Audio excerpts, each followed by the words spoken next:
грустно. Не могу я с тобой играть. Я не приручен. Ах, извини. А как это приручить? Это давно забытое понятие. Оно означает создать узы. Узы? Вот именно, ты для меня всего лишь маленький мальчик, точно такой же, как 100 тысяч других мальчиков. И ты мне не нужен, и я тебе тоже не нужен. Я только лисица, точно такая же, как 100 тысяч других лисиц. Но если ты меня приручишь, мы станем нужны друг другу. Ты для меня будешь единственным в целом свете, и я буду любить тебя один в целом свете. Я начинаю понимать. Есть одна роза.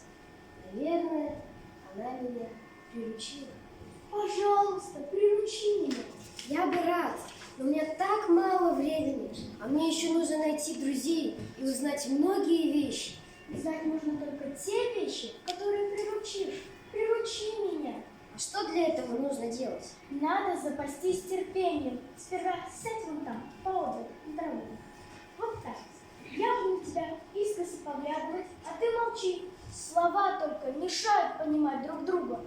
Но с каждым днем садись немножко ближе. На завтра маленький принц вновь пришел на то же место. Так маленький принц приручил лиса. Я открою тебе один секрет.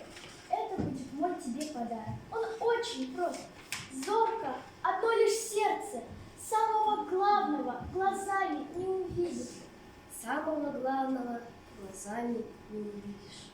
Твоя роза так дорога тебе, потому что ты отдавал ей все свои дни. Потому что я отдавал ей все свои.